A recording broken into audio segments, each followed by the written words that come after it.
99.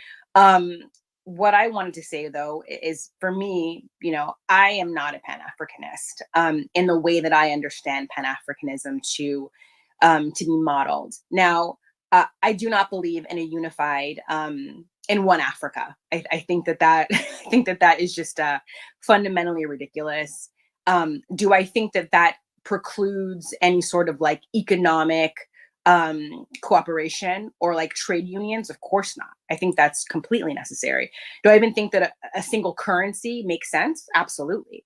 But as far as trying to unify the entire continent of over 1 billion people under premises that have nothing to do with economics is highly problematic. And if we are trying to move forward and become more industrialized and become, a front runners on the international and global stage, we are trying to do so working within a system that was created by the West. And so it's like you're playing a game. You have to know the rules of the game. And the people that created the game are Westerners, are Europeans.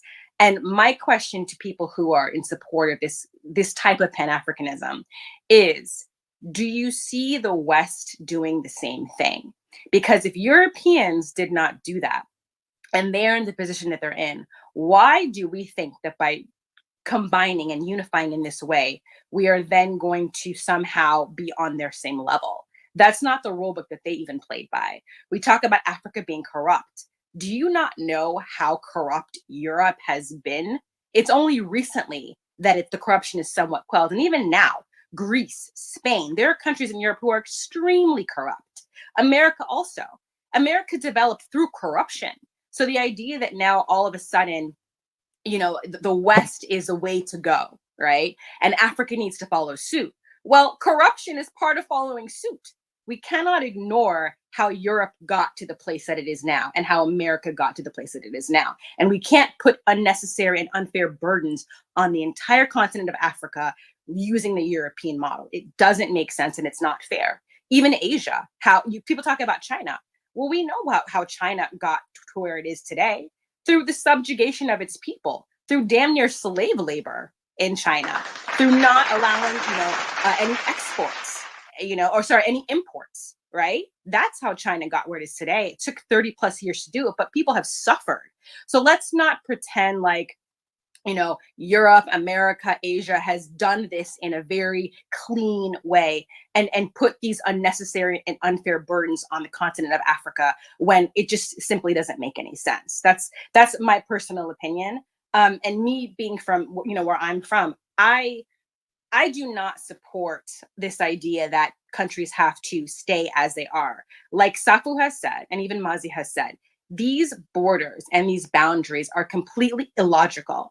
And if you actually want to protect African resources, the smartest thing you can do is go back to our prior borders, because when you have a lot of different factions, a lot of different nation states, it is so much more difficult to exploit their resources because you have to contend with all of these different factors. The reason why Europe carved Africa the way it was because it was easier to take resources when you clump them all together and cause dissension.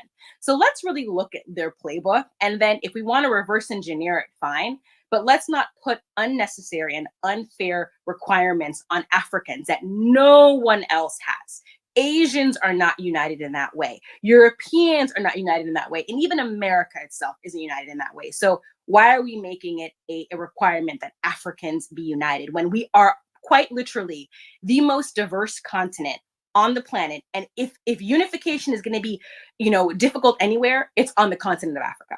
That's all I wanted to say. Thanks. Thank you so much, Algie. I have to say I 100% agree with your sentiments. I don't like, even when African, I'll let you speak very quickly. We're gonna actually close the room in 10 minutes, just to give a heads up. I just don't like how, when it comes to this conversation, these types of conversations, the idea or the concept of maybe not secession, but like self-determination. Okay, I'll use that. The concept of self-determination is, because it's criminalized on a legal basis, within a lot of different, like Nigeria, for example, advocacy for quote unquote secession is actually, I believe, a criminal offense and can put people at risk. I can put like opponents or political opponents who are deemed so at risk of either being jailed or much worse. And we all know how most African governments tend to play dirty. I just don't like how even within these conversations it gets so dirty because I don't think secession, the word itself, I get that there has baggage, but I don't think like the definition itself is a bad thing. Like I'm looking at the definition and I don't see it as a criminal offense or something criminal or something terroristic to just say this political entity that I was looped in without my consent is not working for me. It's stagnating me. And in fact, it is harming me through sting sanction violence. I should be able to petition for a referendum to see whether my community and I can either stay in this entity or leave to create our own. I don't understand why this is such a scary concept. I feel like to some people when this would never be tolerated for a Europe or an Asia. Like imagine Spain, Portugal, and France being lumped into one country and call it, I don't know, like Iberia or the Iberian Peninsula. Just imagine all the quote unquote tribalism or quote unquote segregation and like agitation that they associate with Africa today. That would exactly replicate itself. And even in Yugoslavia, it was the exact same way where these different Slavic countries were kind of like formed into this one nation in like 1918 or something like that. And within about 80 years, it completely fell apart because everyone was going to war with each other, whether it was over I don't know, sub-ethnicity or religion or something like that. So I don't understand why this very unfair kind of expectation of continental Africans to tolerate or conform to these types of political situations or political contexts that they had no role in even creating for themselves. I feel like that's why I'm so, and I think even within my own like context, like that's exactly what happened when we couldn't have it through a transitional process, or when we were being betrayed and trying to achieve that through a peaceful transitional process. We ended up having to go to the most extreme route, which was basically a 30-year war of liberation. And I don't want to see that pathway for like for any other, like I don't want to see that for Biafra, and I don't want to see that for an Amazonia, because though like that pathway is so extreme and so violent and very costly in terms of like lives, time, and resources. Like no one wants to see that for any other country. Like that was even within my own community, there's still so many effects of that, even like within like mental health, or people who are like very young being completely permanently disfigured or permanently injured to where they had like disabilities.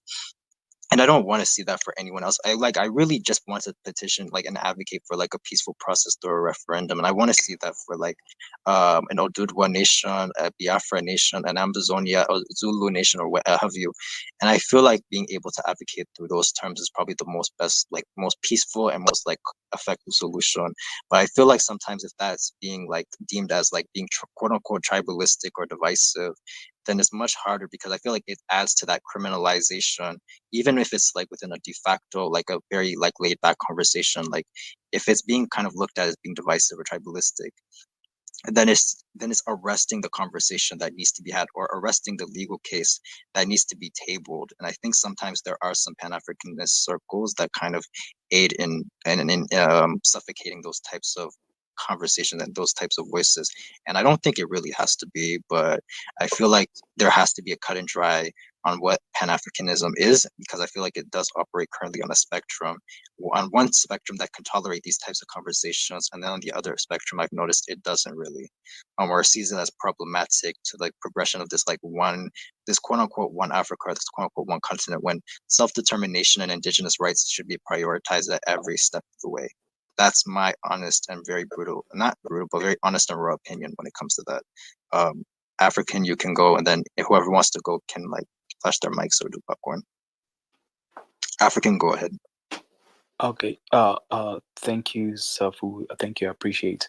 Now, what I would say is that just to provide a response to A, in that America and Europe are unified on Western values. There's no argument among them with regard to democracy, with regard to capitalism. with regard to practicing white supremacy. They're clear about that. So with the Pan-African agenda or Pan-Africanism, the idea was to kind of like create certain values that African people would agree on a global context. Now, with regard to the topic at hand, can you still be a secessionist and be a Pan-African? I would like to add one more thing, because I'd said before, you cannot be one if you're seeking for external help from white people or from Asian people to succeed from any national state. You cannot be one. The second one is this. This one is very important. And I've heard it from many brothers that are part of the Biafran movement, in that they would tell me that they are unique to other Nigerians, that they have nothing in common whatsoever to Fulani people. And I would ask the brothers, I'm like, listen, I've not been to China, but I have something in common with the Chinese man and woman, because I eat rice, and I breathe the same air. And they'll tell me, oh, no, we don't have anything in common with these people. We don't want to be with them. And I'm like, wait a minute. So my point is this. If your secessionist movement is based on some superiority agenda, I will not support it. And Africans need to step away from that. We have things that we can find in common on the African continent, and we can live together if we want to. You can go to the UK, you can live in London. An African can go to London for 1 week and start eating fish and chips. He eats fish in Senegal. He's like, oh shit, I have something in common with these folks, because we eat fish too. Now you want to tell me you've been living in the Nigerian space for all your life, and you have nothing in common with the Fulani, or the Fulani has nothing in common with the Yibo or the Yoruba? We are confused, people. We need to clear that. So just to land, I want to say this. If your secessionist movement is based on your superiority understanding that's tied to white supremacy, that you have nothing in common with me whatsoever, and I'm inferior to you, or that we cannot live together on this planet, then I will not support it. African, I think it's a bit reductive to say the problem in Nigeria is about. I didn't finish, brother. I didn't finish, bro. I didn't finish. Go ahead, finish. I just heard you, but go ahead, finish. All right, cool. So I'm landing. Thank you very much. Now you can speak. Yeah, I think it's a bit reductive to say that the problem in Nigeria is based on similarities, right? It's much more complex than that. I think those tribal or ethnic groups or ethnic nation states, they are very different when it comes to culture, ethos, in obviously it's some of them share the same religion, but how yeah, I'm gonna leave it at that. I just think it's a bit reductive to say that the issues are about supremacy when to me they seem more about ethnic expansionism. There's a lot of there's a lot of things going on. I have a question since African addressed me. Is that okay, Safu? Yeah, go ahead. So, African, you made a point about the fact that Europe and America are unified in terms of Western values. I'm wondering what values you're talking about. I think you did say democracy. I think you might have said that. But is that a material issue when I would assume that unification has been around for quite some time, and even still, Europe has been at war with itself for millennia. It hasn't stopped them from having political issues, political conflicts, ethnic conflicts, even as recently as what happened in Bosnia, and even recently what's happening within Armenia. So I'm wondering why that's a material issue when, despite that, those similar Western values, there has been major conflict on the continent of Europe, and America's also been involved. So what did that do? And also keeping in mind that unification was based on the notion of white supremacy. So what are Africans? Why would we model ourselves after that? What I'm saying is that Africans today, for the last years, 200, 300 years, until today, 2021, are still subject to the global system of racism and white supremacy. Now, Europeans have had differences among themselves, but one thing that unites them is that they have to dominate the world. They have to come up with values that the whole world respects. And I remember watching a video by Nicolas Sarkozy, where he said he has no problem with China because China is not going against European values. And that's the practice of capitalism, individualism, liberalism, free market liberalism, democracy, human rights. He pointed certain things out, certain aspects that are tied to white thought that he said the Chinese are not going against, and there's no problem with them. Now, like I said, they would have conflicts among themselves in the home, but on a global scale, that like everyone has to respect capitalism, regardless where you are, unless you're Cuba. That's an exception to the rule. Thank you. Let me just say something. That didn't answer my question. I gave you an Yeah, example hold of on. the values that that unify them. I told you. And I asked Capitalism. you how did that, but wait. I just gave you an example of how Europe has literally imploded itself, like not that long ago, right? And you're talking about capitalism and democracy and whatnot. Well, there was capitalism and democracy at that time, and Europe still tried to exterminate itself. So I don't get how Western values What I preclude. speak to the European. What I'm trying to say. Sorry, before I let you speak, brother.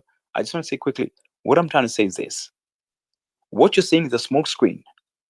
Like I said, they would have the Cold War. That's a smoke screen. The reality is they have the global domination. That's what I'm trying to say. I'm done speaking. Yeah. Could I speak to the European? Yeah, hold on, you can, but I just want to say something very quickly. So, African, I'm not going to speak on the interaction that you've had personally with, I guess, some people or individuals who are like pro, Biafra. I'm not going to speak over your own experience, but I think the case for like a lot of these different arguments or like these different movements for self-determination isn't really based on superiority, but more so based on like just not wanting to be part of an entity that is currently like it's oppressing you. It's being to be. I don't like. It's about the argument that you do not have to be part of a political entity that you had no choice in becoming part of. Now it's oppressing you, and now you're basically either you're going to stay or you have the option of leaving. And a lot of these movements is just simply, I don't want to be part of this movement anymore. I don't really get the impression that it's based on superiority, because I've been in like, let's say, Niger Delta rooms or Amazonia rooms or Oromia rooms, like these different movements for secession, self determination or secession, whatever you want to call it. It's not really based on um, superiority over someone else. In fact, a lot of these groups are kind of reacting to state-based oppression based on superiority by the current state apparatus, whether you're talking about Francophone Cameroon or Nigeria, which like most like Nigeria is heavily ran or influenced by like the northern sentiments, and then yeah, you get what I mean. So a lot of it's kind of more so in reaction to like superiority over their own superiority over them, at least from what I've been able to read or research. But yeah, I don't think, of course, no one wants to like support a secession or like a self-determination movement that's based on superiority, but that's not the impression that I've gotten. And in fact, a lot of the times it's in reaction to like discrimination based off the assertion of like superiority of like one group over, like even in South Sudan, when you saw the whole self-determination movement for them, it was in reaction to this almost like this systematic Arab superiority or like or fundamental Islamic Sharia based system, which kind of pushed darker skinned South Sudanese, people who are Christian and people who are Muslim, and not Muslim, but people who are Christian, people who are like animist, all the way down to the bottom. And that was kind of, and that like there were genocides based on that. and that's what kind of spurred off a lot of these different movements, is that it's in reaction to state-based violence a lot of the times, and also the realization that there won't be an end to this state-based violence unless you are completely out of this political entity entirely, because it was never built to work in your interest. I guess I honestly can't speak. Yeah, I'll let you go, P. I'm not going to speak to your own personal experience, but that's not the impression I've gotten with, a lot of these different movements. But yeah, I'm sorry if you had a bad experience with some individuals. Yeah, but P, if you want to go ahead, and then Ikemba, and then anyone else, and then we'll close the. Yes. So we have to go back to the notion of notion building, and it takes time. It's something that eventually could be fruitful. Think about France. I'm not saying that we should follow the example of France, etc., but France was and still is made up of different tribes, right? They are the Bretons, so these are the people of Bretagne. They speak their own language, etc. There was the people in northern parts, close to Belgium, they called the Ch'ti. They had their own language, etc. The way they consolidated the French nation was through force. But today, there is a French national sentiment, right? Everyone considered themselves as French, and it happened through force. So I'm not advocating for this to happen, but I just want to give you a little context about how these things happen.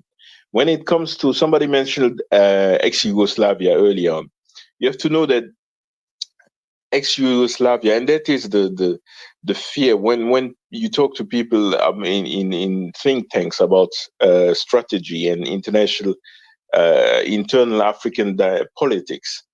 The fear is it will continue. If once you fragment yourself, there is a risk that you will continuously, for XYZ reason, continue to fragment yourself, right? Um, think about South Sudan right now. There is a risk that the major ethnic groups might again, because of the war, not unify, but separate themselves. And when it comes to ex-Yugoslavia, it came to an end, not because people just agreed to it, but because Western powers, and there you see the link between Western powers and Europeans, they see themselves as this interest. And at the time they were saying it's not normal for Europeans in Europe to die because of war. Seeing other white people dying was abnormal to their soul, right? So they decided to impose, and the U.S. was leading. Clinton was leading the way, threatening these countries actually to come to a peaceful solution, and imposed war later on when Albanians in what's this part of Serbia wanted to again separate themselves from Serbia. So there is always this risk of eternal war, because once you are in a situation when you are not stable, let's say we have a fictive country, a fictitious country, they separate themselves, but then you have little other tribes, because there will be as well some leaders that will favor their own tribe, and there is still economic disparity, there is still a lot of problems. War will still go on, dissent will still go on, and then you will have fragmentation. And I assure you, these leaders who once advocated for self-determination will now say, you whoever talks about self-determination is a risk to the nation and is to be considered a terrorist. We have seen that in the past. If history is a teacher, right? I'm not saying that we should, in all circumstances, remain the same. I'm not advocating for European schemes, etc. That's not what I'm advocating. I'm just assessing the risk. And the risk right now is that smaller entities are more likely to be controlled by outsiders, particularly if they are not stable, if they have not gone through the process of nation building. If you cannot pay your civil servants, any European, Chinese can come in and say, all right, you're a new nation, etc. I can give you money if you let us export these tons of gold, these tons of oil from your shores. And trust me, it will happen because your nation has not strengthened itself, because everything is not stable. Civil servants are not paid. So if somebody else comes from a different country, Lebanon, China, etc., and we are seeing it in Congo, they can easily bribe members of your state, and then you will have another problem. I will tell you about a country called Guinea-Bissau, which has actually become a narco state because uh, drug gangs from cartels from South America set foot there and use it as a transfer route to bring drugs to Europe. Now, I'm not saying that they seceded. That's not the problem, but they are small and weak. The structure is not there. You become weaker. Nigeria, okay, it has its defaults, etc., but there is a structure. If you create a new nation, you are very vulnerable to outside influences, and then you can become, despite yourself, become the narco state. You can become the new route for human traffickers. I'm not fear mongering, but I'm just stating. I've studied international relations from African point of view, and we have seen what has happened. It's not that easy to build a nation. That's what I want to say. Yeah, Could I add something? I just wanted to add something to what you said, P. A good example of what you were even just talking about right now was like during like the Nigerian Civil War, and France was trying to ally with Biafra, right? Because the France were trying to get access to the oil in the Niger Delta, and at that time, just because there was such a pressure to succeed, um, the state that was succeeding at that time, they struck up a alleged deal with the French, and according to the report that came out, I think they said France was gonna have a hand into like they were gonna like have access to about like 70% or something of the oil in the Niger Delta if Biafra had become a state. So these are like some of the issues that I think they're real issues. Like pretty much everything you just said, P. It's one of the risks of succeeding. I do think African countries should still be able to self-determine their futures, but it has to be done in a way where it doesn't the nation that's succeeding doesn't fall into the trap of the previous country that you just succeeded from. So it's something that needs a lot of calculated thought and a lot of international diplomacy, like in relation to foreign relations. So yeah, I think it's a really valid risk. It's a valid risk to accept. Okay, so Toyosi, I know. Yeah, hold on, Toyosi. I just saw you come back. Did you want to say anything? If not, we'll do African, Ikemba. I'll say something, and then if anyone else wants to. On the stage. No problem, no problem. Aji, did you want to say some? Okay, actually, you'll go before me. African, Ikemba, Aji, and then I'll go up. African. Yeah, thank you, Zafu. I just want to say with regard to what P just said. One thing that we have to realize is that a lot of us don't know why the United Nations was created. Most African countries are not part of the United Nations because they wanted to be part of the United Nations. It's a union that was created, United Nations, that was created, and once it was established, African countries saw to it that they were in a position where they're very vulnerable in the sense that if, let's say, Nigeria joined the United Nations and Ghana did not, then Ghana would be in a very vulnerable situation because Nigeria is bigger than Ghana. And maybe Ghana is going to partner with England. So if Ghana attacks, Nigeria attacks Ghana, then they have support from England. then Ghana is a very vulnerable situation. So Ghana joins the United Nations to be part of the US, maybe to get support from the US. So I like what the brother P said, in the sense of, like, you have all these vulnerable nations that they would need support from these big, powerful nations, and that's the context in which we're in. So if you were breaking away from Nigeria, or you're South Sudan breaking away from North Sudan, you have to be able, if you have a seat at the table of the United Nations, to align yourself with the European powers. That's our reality, unfortunately. Thank you.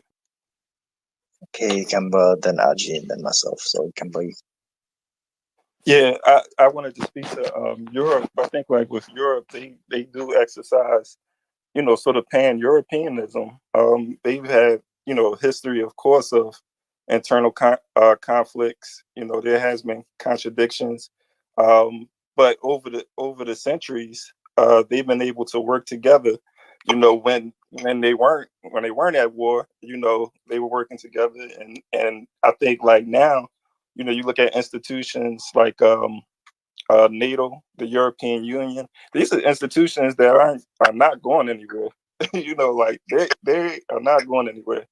The United Nations, which is dominated by European nations in the Americas, when you look at the Security Council, like, these institutions are not going anywhere. Like, a nation try invading a European country, because, of course, like, within Eastern Europe, there's some, of course, like, there has been some ethnic conflicts that has happened. And then, there's still conflicts that's going on, but you have to look at communism as well. And, the Soviet Union, not the Soviet, Russia, talking about the Soviet Union, but you have to, look at the, those economic and political ideologies that exist. Russia is just like, they're a serious threat to Western interests. But, I want the last thing I want to add, because I know for the sake of time, is, Pan-Africanism. I brought this up earlier, but, like, with Pan-Africanism, many people see with the idea of Pan-Africanism, there's many strategy or different ideas of what unity looks like. Some people think that there should be United States of Africa under one government and so forth. Some people, think that there should be a confederation. So, like, I think, like, that's what we have to understand. But Pan-Africanism started off as a movement against imperialism, colonialism, and slavery.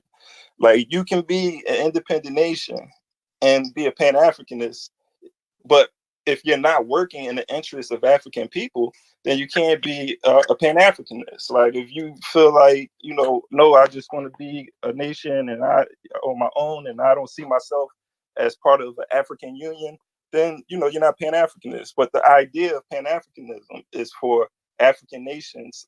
Like, the African Union is an expression of Pan-Africanism, despite its contradictions. There was mention of a single currency, African people sitting together and saying, hey, let's create a single currency because it's going to empower African people. Like, that's Pan-Africanism right there. So, like, there's a lot of other things to say, but I think, like, when we think about Pan-Africanism, we shouldn't think that, we're going to lose our culture, our identity, and so forth. Nobody, African people don't have a problem of adopting English or French, so, we shouldn't have a problem of adopting, a single African language to do commerce or so forth. You know what I'm saying? We can still keep our, still hold on to our particular identities and cultures. There's subcultures within, a dominant culture. We want to create, I think, as Pan-Africanists, we should create an identity. Well, identity has been created. If you say that you're African, then you see yourself connected with other African people, and once again, like, the AU is an expression of that, African people coming together and saying that we're African and let's work together. That's Pan-Africanism. Okay. Okay. Thank my you. God. Jesus Christ. That just irritated the crap out of me. I wish I would have gotten off before I heard that. My sister, it's all peace and love. Why and you? but let me no, please let me just go. I heard everything you said. I didn't interrupt you, so let me just speak. Disagree, but you don't have to let her be speak, bro. Chill out, bro. Oh my goodness, I literally did not interrupt you once. I heard everything you said. I disagree with it thing you emphatically. said was like really, bro. Mute your mic, bro. Hold up, you can but just let her speak. Let her. Just, wow, y'all. Nobody have a problem with that. Okay. It's just. If she's irritated by what you said, that's okay. You don't have to respond. Thank you, Darian. But you could be irritated and not have to express bro, that. let her speak. Yeah, just let her speak. So now Wow. I'm being silenced, right? So if I was saying, did he leave? Okay, exactly. What he just said was so infantilizing and so ridiculous. The idea of we're going to now create a single language, right? He also implied that Africans have no problem speaking English and French, as if we invited the Europeans to colonize us. That was so disrespectful. I think he thought he was going in a direction and he went all the way left. I will say it again. I am not a Pan-Africanist. I am an African because my people are from the continent of Africa. I generally say African because if I say I'm Cameroon from this tribe, no one's really going to understand or know that. But so it's easy to say African. But I am from Cameroon. I am from a particular tribe. That's how I identify. And sometimes my interests are not aligned with other Africans. That does not make me anti-African. That makes me a person who has interests that don't align with others who are grouped with me. That happens in America. That happens in Asia. That happens in Europe.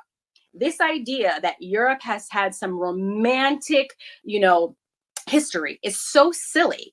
We forget that one of the most brutal wars that happened was in Europe.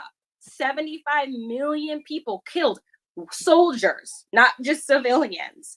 So the idea that just because World War II was, almost 80 years ago, that was a blip in time. That was yesterday. So to act like the reason why I think we talked about the Bosnian War. I have a friend who was actually a refugee of that war. The idea that it's because white people couldn't fathom seeing other white people be killed is bullshit. Europeans have been killing each other for thousands of years. So this concept of they're so used to it. What happened was a trauma after World War II, where they decided this shit can't happen again. We have done this. We've been doing this over and over and over again. It is destructive. We need to come together so that this doesn't happen again. It was that serious, right? And so they created, a European Union through other treaties, right? And look what's happening now. It's falling apart. England has just pulled out from the European Union. We act as though nations are not fluid, as if the maps and borders in Europe have not changed many times over, and as if it's not going to continue to change. So this concept of let's all come together and unite to create these permanent borders, they're never going to be permanent. America will not be the same country it is now in 100 years from now. Trust and believe. So you guys, let's stop this nonsense. Let's stop pretending. I understand, yes, we want to operate in a way that we can move forward, right? We want to have, I understand political unions. I understand trade unions, but putting us together as one large country, over 1 billion people, 3,000 tribes with different interests, we will never succeed. We will fail miserably. That's my time. And I want to quickly add, the reason Europeans haven't went to war in the last 80 years is because nuclear weapons, right? They don't want to self-destruct. If there weren't nukes, if that concept didn't exist, I guarantee you we would have went through World War III, possibly IV already. So I just want that is an excellent point, Darian. Thank you. Okay, can I just come in because I think Edgy mentioned actually some of my statement. I would like to clarify what I said. Right, I said the reason the war came to an end, and I was living in Central Europe at the time, and when you watch the news at the time, it was unbearable for Europeans Yes, they have been killing each other for thousands of years, but it was unbearable for Europeans. And at the same time, there was the Rwandan genocide. So if you watched at the covering, because I watched the different coverings, it was just numbers when it came to Rwanda. They are doing this. Why are they doing this? Well, because they're tribalists, patati patata. But when it came to Europe, and when it came to ex-Yugoslavia, they humanized the history. And it was, Thank you. I was in the country living next to one ex-Yugoslavian state. And people where it was, oh, the refugees, women are being raped. Look at this woman, her story, her name is Alexandra, and da da da da da da. So the whole story, and that's why the United States stepped in to quell this. So what I'm saying is, yes, there can be fragmentation. It happened with Czechoslovakia. Czech side went to a side, Slovakia went to a side.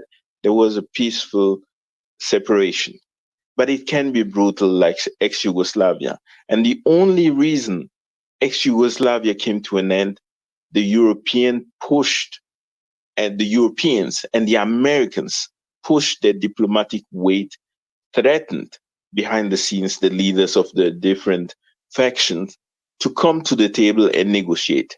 And when it happened, when it came to, I forgot I'm forgetting the name of this area of Serbia.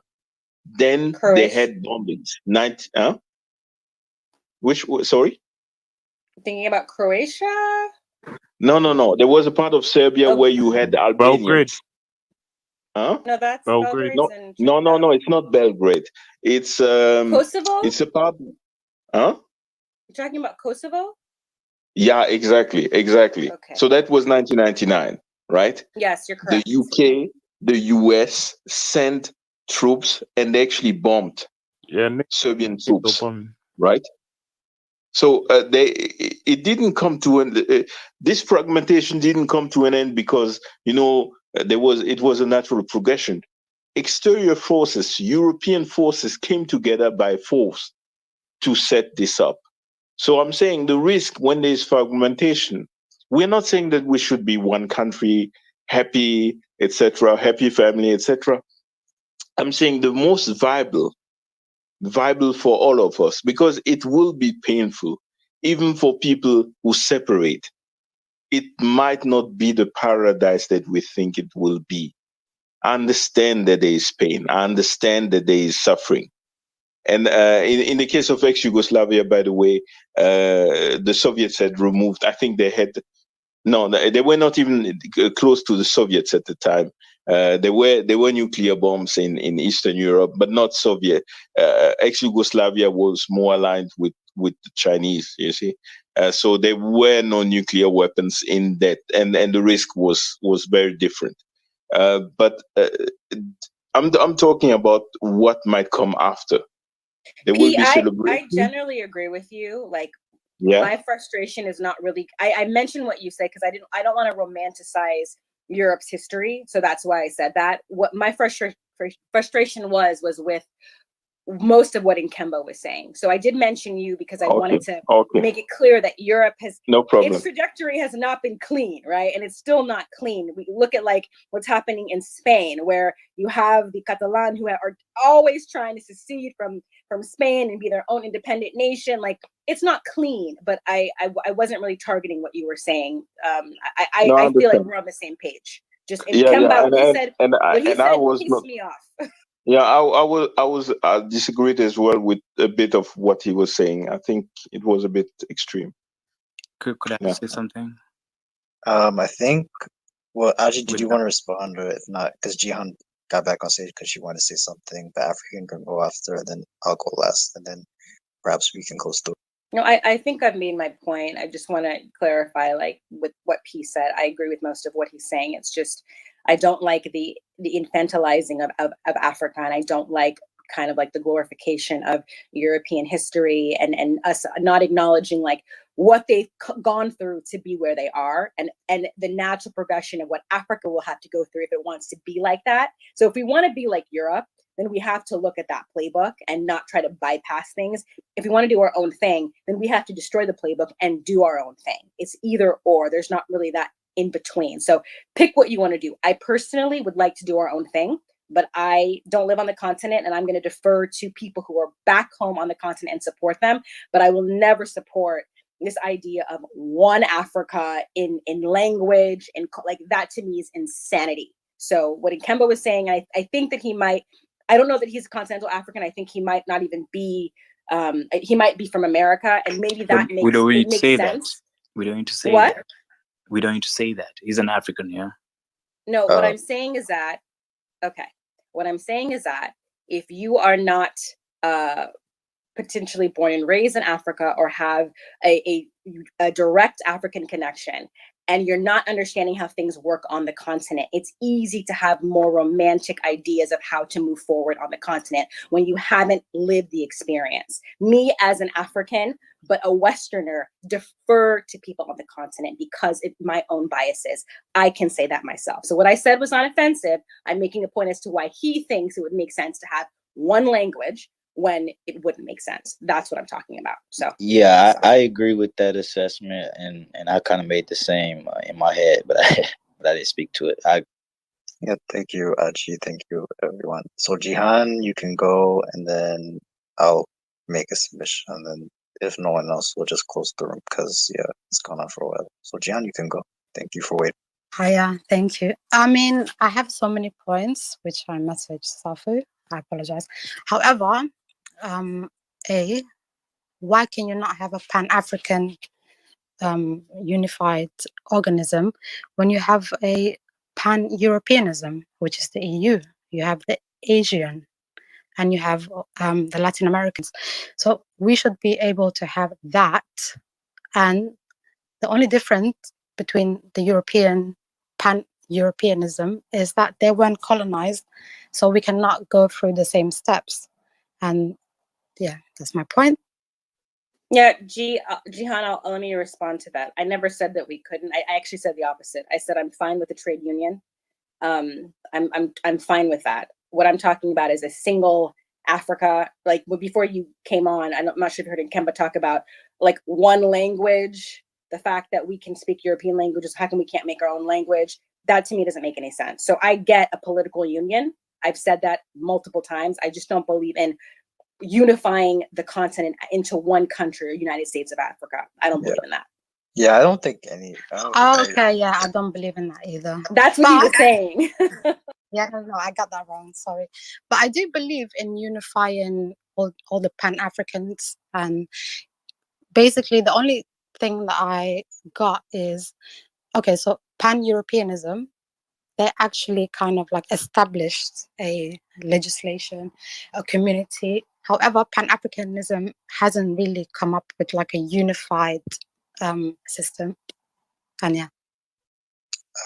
Okay, thank you, Jian. I do know that you messaged me that you kind of want the best of both. Like there should be room for self-determination and also room to have a unitary body that kind of is more focused on like economic fluidity or like cohesion between different African states.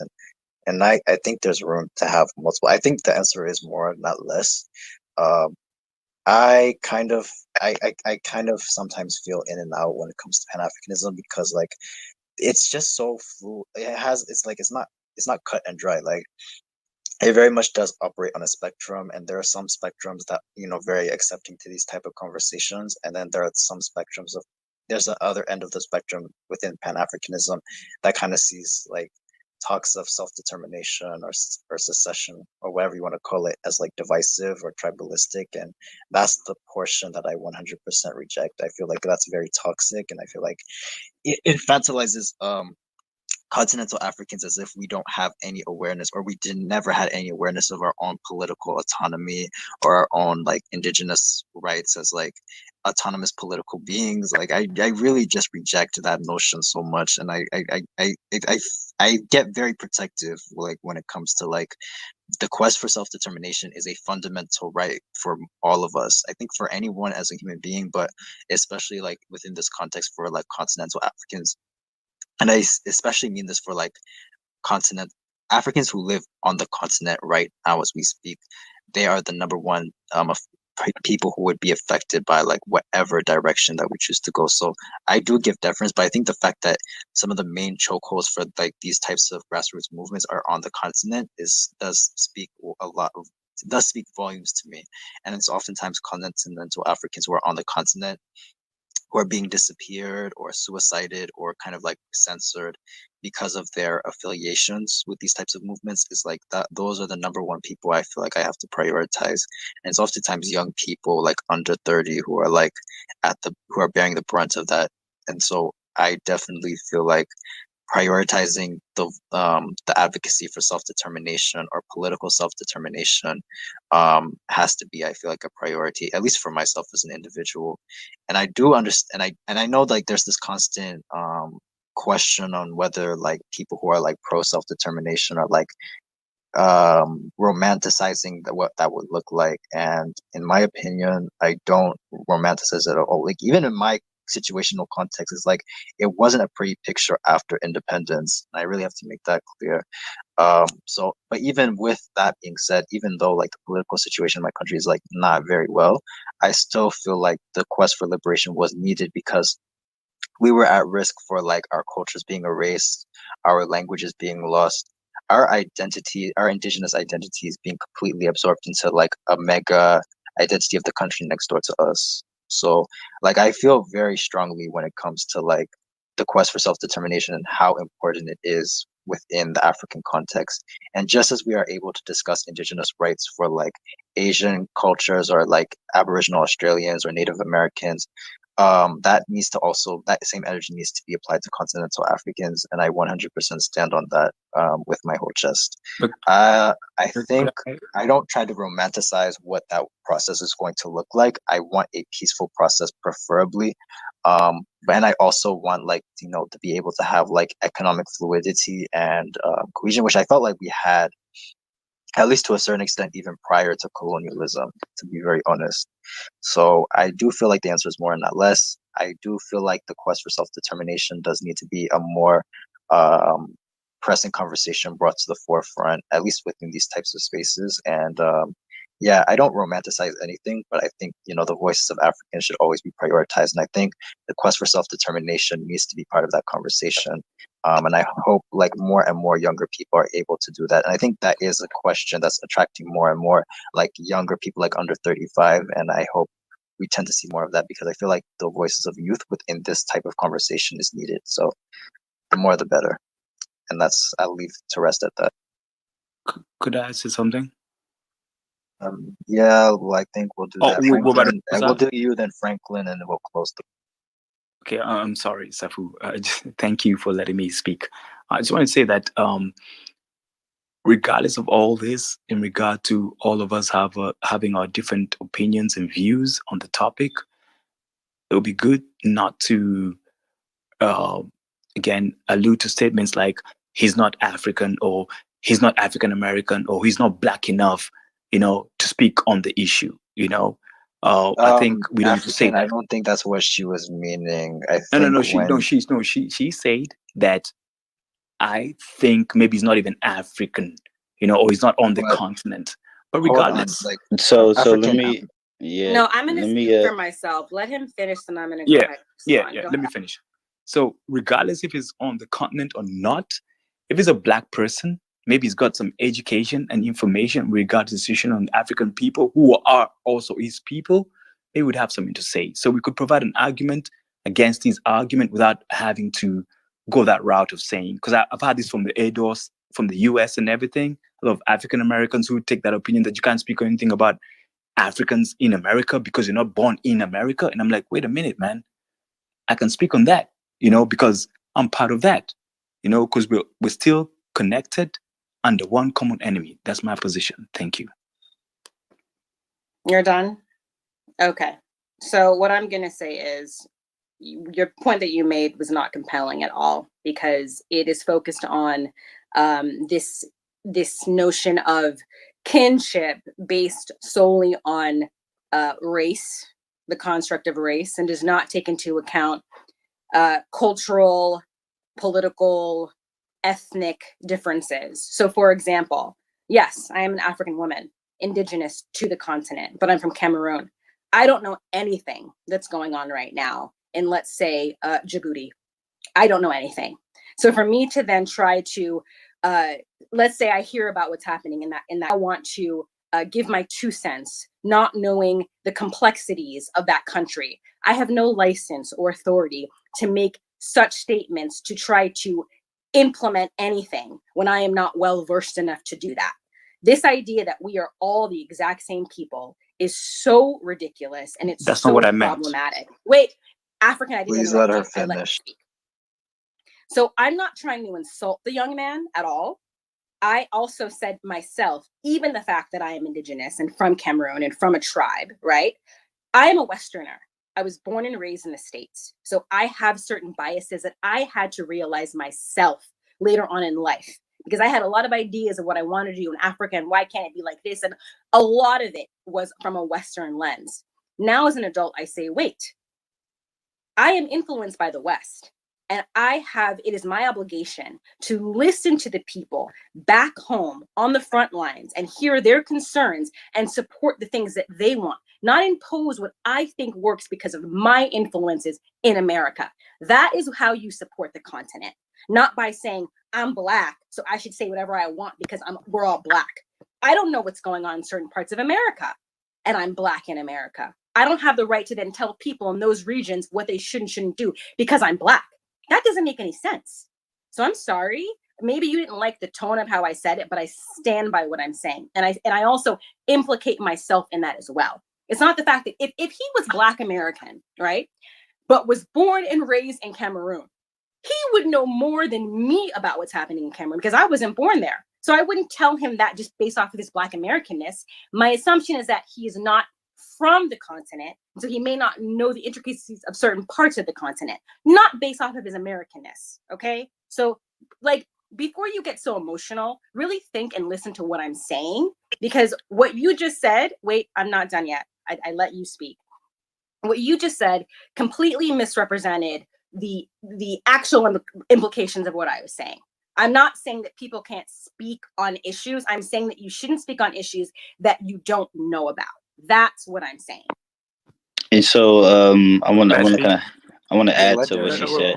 hold up, Darren. Hold on, No, hold on, Darian said he African. wanted Darian said he wanted to respond, and I think someone who's like of the diaspora, I think maybe that he can probably add to what she's, or I don't know. I don't know. I'll get him. Yeah. So I'm African American, and I understood exactly what she said. And earlier, I said I came to the same conclusion because I've noticed in these conversations, especially when it comes to the continent or Pan Africanism, there is a huge conceptual disconnect when it comes from our side. So, and I don't have this issue anymore, but like when I first got into Pan Africanism in high school, I probably was in the same boat as he was, right? So, he is the way he was speaking was paternalistic. He was definitely imposing his Western view of what Pan-Africanism should be, his biases, his perceptions, but he didn't really have the nuance and the cultural coherence to really speak to the conversation. So he was more speaking at people and almost speaking down to people without trying to, but I think the route, that anybody interested in the continent should take, especially if you're not, because we've been disconnected for over 400 years, right? So as much as we still carry from our heritage, there is a huge disconnect. We don't really know each other like we think we do. So I think, moving forward, a lot of people, like when I come to these conversations, a majority on time in Clubhouse, I'm sitting in the audience listening, trying to understand the nuances. Okay, how this cultural conflict evolved. What do they really need? And then I try to objectively add, I guess, a strategic input without imposing, saying, "Oh, this is what you should do in this in this situation," right? I just try to add, like I guess I try to add a strategic framework. That's what I try. Like I try to be of service before I impose. I don't want to impose anything. I just try to be of service, right? Like how can I be an auxiliary or help you in your self determination or whatever it may be. So I think a lot of these conversations, I'll end on this. A lot of these conversations, um, a lot. I don't even know how to even describe this, but I literally wrote in my notes. It's something I want to unpack on our side, but I think a lot of these conversations you can hear in the language people use, like the semantics, this particular words, the way they describe certain issues on the continent. They don't really comprehend as well as they think they do. And when they speak on it, it's noted easily, like it's easily observable. So I'll just leave it at that. Okay, thank you. But I didn't take offense to what she said. I understood it correctly. Yeah. I get you were trying to be diplomatic African, but I mean, she was basically right in 100%. Yeah, thank you, Darian. Can I respond? African, I think we have to wrap it up. But I really want, like, what Darian just said. Even if what Aji said didn't rub you the right way, that's fine. But I think maybe Darian's perspective as someone who's like a diasporan can probably, because even for me, right, as an African person, like I'm continental African, but even if I go to like a Nigerian room or a Sadak room, like a Southern African room about like a certain political issue, I will tend to sit in the audience and listen rather than try to go on stage and speak as to what needs what. Because can I please finish, sir? Because I really want, I feel like it's better if you just try to like listen to at least what Darian was saying, and like and at least I think it's better just to sit with that, because even myself, and I think even when Aji was speaking, she even implicated herself, like she said, like as someone who lives in the diaspora, there's only so much input that you can have over someone who's actually living on the continent, who has to face the realities of the situation day in and day out. And I think it's just a matter of, if you are removed from a certain situation, or you don't have to feel the ramifications of it immediately or directly, it's sometimes better to listen to what like people who are directly in it need and what they actually want, rather than try to I don't know, insert yourself in directly into the conversation. I think sometimes it's just better to listen more than to speak. I try to exercise it when I go to rooms in other African countries that I don't really know. I'll just sit and listen to in the audience and take notes and do my own research rather than speak. And then that way I can empower myself to be a better ally to even other people from other African countries, as far as their own advocacy work. And that's a process. I think that's a process that takes time and takes, a lot of due diligence and versatility. But I think Darian, as someone who, I really have to thank him for like having that understanding of that perspective. And I think African is better to at least be able to sit with what he just said and just let that sit for a bit. I think Franklin, we're gonna wrap it up with you, and then if not, if anything, we'll just wrap up and then close the room. Yeah. Basically, everyone said what was on my mind, and I think it's been a good topic, and I thank everyone for coming. Follow the club and the moderators. Thank you. Yep, please follow the African Link Up, which is the greenhouse right above my head. We'll definitely have more conversations around this topic. This won't be this isn't like a one and done type of topic. There will have to be like multiple rooms and multiple perspectives. Even if it's not under this club, I'm pretty sure someone on the stage is going to open a room anyways probably in the future, because this is a topic that can, be very much unpacked in multiple layers. And follow the greenhouse right above. Now it's Jordan's head for more, if you want to stay tuned for more conversations like this, or just, more fun, lighthearted conversations as well. Thank you to everyone who was able to stay tuned, and hope you learned something this day. Have a good night and enjoy the rest of the week.